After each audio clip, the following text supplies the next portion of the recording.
Future Politics Panel. Well, I'm delighted to say we're joined this morning by Jonathan Gibson, political commentator, and also Lettice Bromovsky, who is also a political commentator. Very nice to see both of you again. Good morning. Good David. morning. Great to be here. Yeah, well, lovely to see you, actually. Is it sunny outside still? Oh, it's still a little bit cold, though, unfortunately. Oh, is it? We were both wearing puffer jackets coming in, but it was very early in the morning. Well, not as early as when I got here, and I was definitely in a coat. Right, let's move to the front page of the Telegraph, if we can, this morning. This is the Sunday Telegraph. It says the Prime Minister wants 2p tax cut before the election. This morning I looked at this and I thought, is that it? That is your mandate, is it, for the next general election? Jonathan, your thoughts? Well, I think what he's trying to do is trying to recast his image as someone, who's not super high tax, as, he's been portrayed in the race against Liz Truss and, with Britain having the highest tax burden in 70 years. He wants to have, a site which is slightly different. There have been different measures considered, whether it's on income tax or national insurance, but clearly he's made it a priority to first get inflation down before dealing with tax cuts, but he wants to be able to do it prior to the election so he can still have that image in some ways and change it. I mean, it's really interesting, isn't it? It's like I wasn't really in charge whilst all this happened. We've got cost push inflation. What was it? It was at sort of 11%. It's now 8.7%. So inflation is coming down. I said to Andrew earlier, just in terms of the way people vote, is he an inspirational leader? I'm not sure about inspirational leader, but I'm not sure we've got many inspirational leaders out there at the moment. I think right now this is very obvious what he's trying to do. The general election is coming up and the Tories are going to need to secure some votes on this. But I also think the reason that this is coming out is he's under a lot of internal pressure. Groups like the Conservative Growth Group at the moment are putting, which was sort of started around like the Liz Truss economic theory, things around that, are putting a lot of pressure, especially this week, in saying abolition of inheritance tax and things like that. He's under a lot of internal pressure, and this is sort of a medium way. But I've been calling for the abolition of inheritance tax for a long time. Many people here this morning also agreeing with that. I mean, if he came out with a bold policy like that, I actually think he would do very well. I think that, as you were saying just then, he's too afraid to do that because of what happened to Liz Truss. She went too bold, too quickly, too soon, and it all came falling down around her.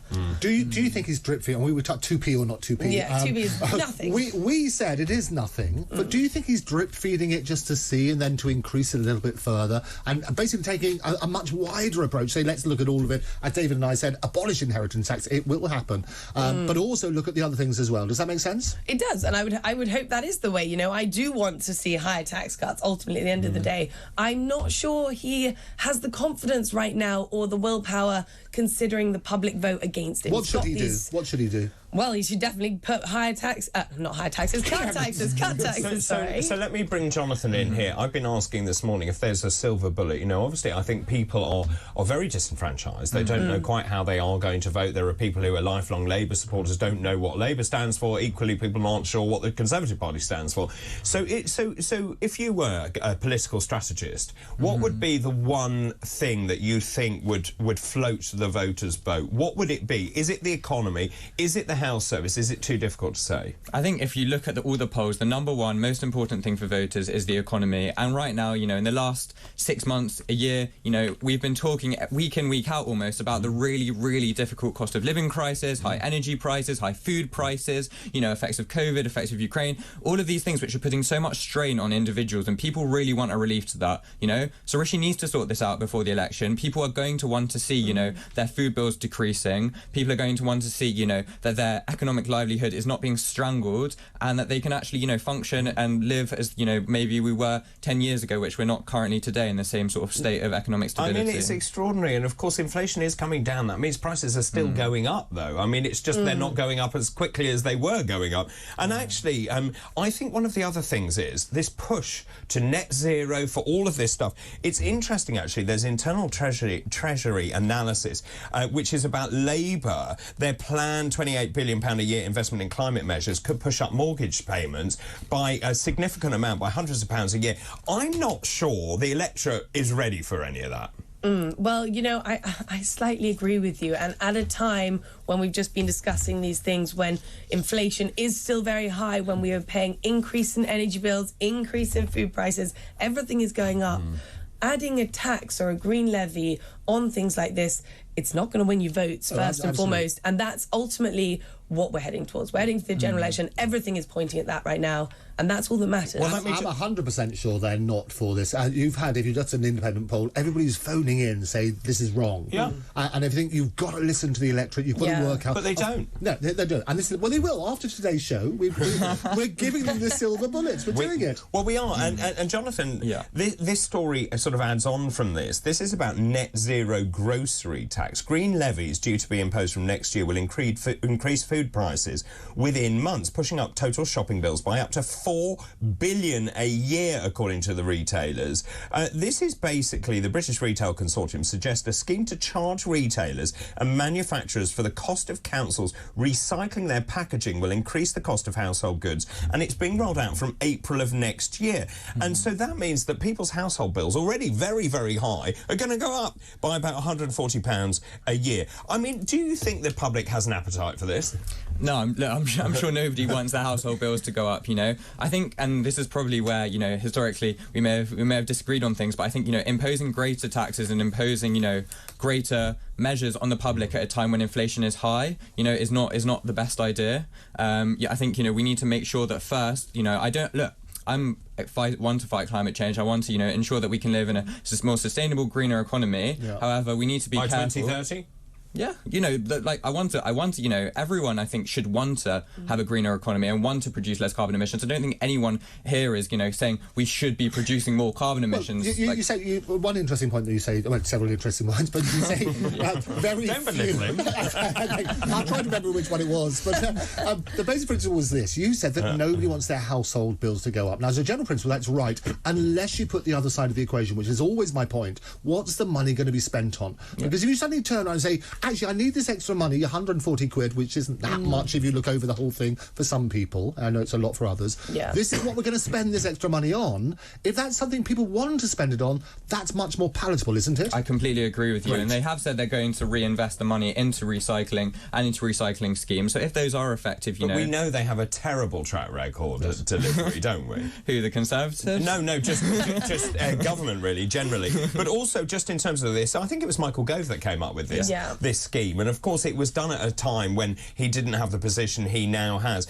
I mean, I just, you know, obviously you're younger than we are.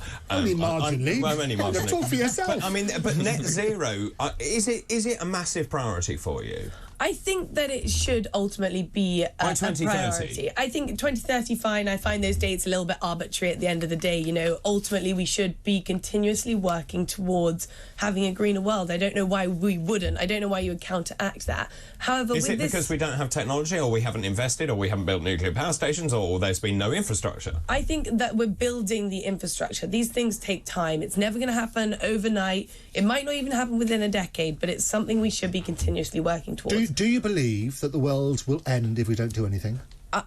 By a certain date. I feel like if it could end whenever, then maybe. If we never do anything in thousands of years, yes. Thousands of years. I don't believe it'll end in 100 years if we don't do anything. I think we are seeing the effects already of climate change very clearly. You know, the floods, the extreme weather temperature, and I think, you know, every scientist will tell you that the way in which we fight it and the way in which we go about it is incredibly complicated. I think we need to bring in some of the biggest world economies, you know, US and China. Well, I was going to say China, but also in terms of the scientists, they're very, very divided on whether it's man-made climate change, whether this is natural climate change. I agree with you that the climate is changing. The question is how we mitigate it. I think they will say, though, that man definitely contributes to this quite greatly, and we've seen that's why through industrialisation and, you know, releasing greater emissions, the climate certainly has, you know, degraded, and there's been greater But then equally, we've gone through that period of industrialisation, and of course then you've got India and countries like India and China. So therefore, we can't really impose upon them to say you can't actually do this. You can't come up to our standards. So it's difficult, but then you've got a problem in which, you know, then you lead to flooding, you lead to, you know,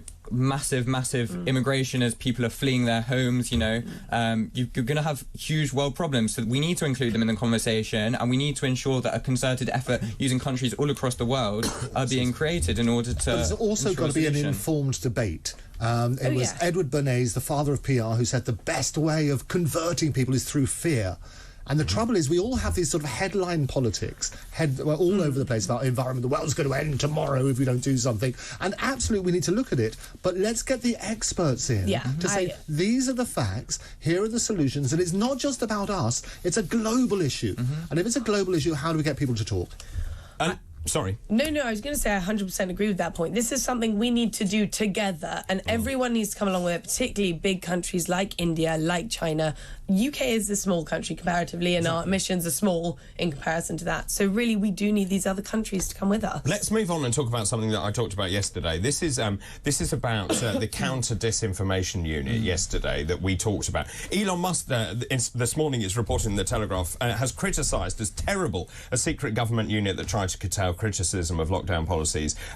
This is the counter-disinformation unit set up by ministers in the pandemic. It collaborated with social media companies to monitor the activities of prominent lockdown critics and those who question the mass vaccination of children. The billionaire Twitter owner, obviously, as we know, he bought it in October 2022, used one word to talk about this. He said it was terrible. Now, there have been many critics of what happened, you know, many critics of lockdown, and I think we should have had an open and honest debate about them. Had posts removed from platforms such as Facebook and Twitter during the COVID pandemic. The CDU, we think, flagged them to the social media firms. Rennie and I were talking about this yesterday. She was livid about the fact that she was actually under investigation. I lost my blue tick on Facebook because I said things that were unpalatable, untenable for the powers that be. Should we be worried that we've basically got the government overstepping the mark, which in my humble opinion it is? I mean, the headline yesterday, ministers had chilling secret unit to curb lockdown dissent. What country is this? No, I am fearful about the precedent which this sets in the use of AI as a means of control, essentially. And this is where I concern with the fast development of AI, you know, the ability of governments, or potentially, to be able to manage what information is seen and basically create an agenda which suits them. You know, look, I'm vaccinated, you know, I supported, you know, bits of the COVID policy, other bits I might disagree with, but regardless, it's very, very important that we can understand, you know, that there is transparency, that AI and those sorts of tools are not being used in order for a particular agenda. Yeah, but it's very simple, isn't it? There's a difference between stopping the spread of disinformation and stopping freedom of speech. Yeah. And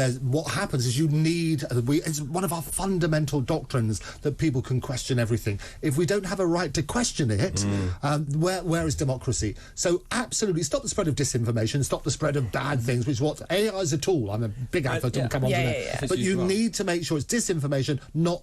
And so, Lettice, that's the point. Does it worry you that when people were freely expressing opinions that didn't fit with the government's narrative, and look, I've been very clear about my own personal views that I believe the vaccine had a very important role to play in the elderly and the vulnerable. I'm less clear about children, about certain other groups and so on, and also just in terms of the side effect profile. So I raised those concerns. Are we worried that you've got the government actually monitoring what you're saying? I think on the face of it and how the Telegraph has portrayed this, it seems very concerning about how we're being monitored by the government and censorship. I do think that when you dig a little deeper, it is not as scary and villainous as it seems. I've got to go off what the government is saying that was there. That's and always not what a they mistake. did. Well, yeah, potentially. But what they're saying is that they were not, you know, reporting people directly to get them taken off social media. It was just to monitor, and it was for things like misinformation. Yes. We do have to remember the time back then. Misinformation, it depends what your view is on misinformation and who says it's misinformation. And there were things that sort of went away, things like whether this virus was created in a Chinese lab, or the Barrington Declaration. What, that conversation never really So went let's anywhere. ask you this then. Do you believe that question is misinformation? Which question, sorry? Was it created in a Chinese lab? Do you believe that's misinformation? If somebody asks the question. I think first and foremost there should always be discussions on these topics. That freedom of speech is the paramount. But I don't think they were ever actually I'm not 100% sure, but it's about what they were putting away, reporting or taking down, that I don't think was as villainous as what do you think could be taken down? I'd have to see what's out there, to be honest. Surely Nothing very clear disinformation should be taken down. You know, someone saying that, you know, particular religious group or something spreading or something, you know, that's like very clear. Something saying, you know, okay, I don't think children should be vaccinated, or I think children should be vaccinated. Either one, you know, one of them is wrong. I think many people said, I think that we need basically more information before we roll it out. Absolutely, to children. informed decisions. You have to have informed decisions. I mean, it's interesting. Jacob Rees-Mogg actually has called for the COVID inquiry to investigate what he calls oppressive government disinformation units. Also, the BBC seems to be part of this. Professor Carl Hennigan, the Oxford epidemiologist, also Molly Kingsley, they were also among those targeted. So we know that high-profile individuals. I mean, I hardly called Dr. Rennie a dissenting voice of this nation, but obviously they thought she was. I mean, does it worry you? I mean, technology is moving on. As I said, you're younger, and Jonathan, just in terms of the way technology, and we'll talk later about AI, we do need to have checks and balances on all this stuff, don't we? Absolutely. Look, and you know, sometimes I get really, really angry and frustrated when I see the amount of just pure nonsense on platforms like Twitter, the absolute rubbish which is being spouted, and fake news which is spreading often faster than real news. However, it's also important that it doesn't set a precedent that, you know, there's some sort of big brother who can control what information is available and what's not. There needs to be the ability to have a debate on something. So it's a balance, and I worry that, you know, overstepping that balance, and particularly using tools like AI to overstep that balance, does have dangerous precedents. Even in this case, you know, it wasn't so extreme that, you know, the government now runs Twitter or anything like that. And it's the difference between facts and opinion, and so often the two are blurred. And I think as news organisations, so many people say, bleh, and this is an opinion, as opposed to getting to the facts. And the public out there deserve better. We can turn around and say, here are the facts. Now you make your opinion heard, and it's an informed decision. And that changes the dynamic. Very quickly, I do want to talk about the migrants. Ministers, we saw the migrants yesterday protesting about the fact that they were sharing rooms, which seems very odd to me. Anyway, the ministers have warned asylum seekers refusing to share hotel rooms to accept the generous offer, or they will lose their right to public funding for housing, money or food. This is Robert Jenrick, the immigration minister. He's actually taken a very tough stance here, ordered officials to take a tough approach and not back down. We saw this pavement protest yesterday. I mean, it's extraordinary. 40 migrants. It's outrageous. Well, I'm glad you thought that. I do think it was actually quite offensive in some ways. So these people are fleeing war and persecution, you know, and they have been put up in a hotel that's costing £150 a night in central London. Proper, really good real estate, but some of the best in the UK. And it's not quite up to some sort of standard that they were looking for. I do find it quite offensive. I like Richard Tice's interview. I showed it yesterday. I saw it on the show. So, could we feed you better? Well, a little bit. It's okay. The Lark's tongue aspect would be good. Jonathan looks less impressed by this. For me, it's just bizarre that they think this is that they think, you know, putting migrants in the same room is a solution to the migrant crisis. Like it's not. It's not. Nobody's saying that. Not really saying that. The optics look wrong, don't they? Yes. What, that they have their own. No, the migrants saying. Well, no, the migrants. The optics don't look ideal, but we need to ensure that they're treated, you know, with some sensitivity, because with they respect, and with respect, you know, which they're not. Apparently, no. But the point was, they Googled it and went on Google Maps, and then they thought the hotel didn't match up to their expectations. I mean, most people gave it a bad review. Well, they would have thought a Comfort Inn in central London would actually be quite a nice weekend away. No, there are some nicer hotels for sure. You know, that's an example of one. There are definitely some hotels which are nothing like that, which they're being forced to stay in. But where they're frustrated, I think, is more the fact that they're not being processed. You know, and there's such a big backlog. And I think, you know, like, I can understand their frustration from that, and it shows just like a lack of respect. And so maybe that, combined with the fact, you know, now they're being made to like share rooms with people with, you know, don't speak the same language, nothing in common. And that's the balance story, isn't it? That's a good point. That's a really good point. About not actually being in the same room as someone who speaks the same language. I hadn't thought about that. Yeah. Like you're basically living then with another. Like I struggle to share a room with my brother. You know, sharing a room with a completely different. He says the same about you. He does. We're having him on later, actually. sharing a room with completely another family. You know, don't speak the same language. Don't come from the same culture. And you're absolutely right. And that's the headline, isn't it? When we want to scream about sensationalism, if you want to draw a crowd, start a fight, is what P.T. Barnum said. You worked on that sort of basis. you're right, we need to balance it by saying, OK, let's get the processes done a lot more efficiently, because that's the real issue. But I also think processes will happen much more efficiently if we can get all of these asylum seekers, all of these immigrants in one place together. So that's an interesting point, because obviously they're looking at disused RAF camps, a former prison site, army barracks and a barge. I mean, many people actually, and I do have to wrap this up, time is tight, but just many people are saying, is a hotel really the right place to put these people and where you can come and go and have a lovely time? Also spread all over the UK. It'll be easier and more beneficial for both the asylum seekers and the government if they're in one place, for doctors, for their health, for all these things like processing. So I've got something slightly different thing which I heard, which I found quite interesting, which is, if we think about it, localised regions within the UK hold very different attitudes to migration. So what if, for example, we had more immigrants in areas which, you know, are more pro-immigration and less immigrants in areas which are less pro-immigration? I think that could be somewhat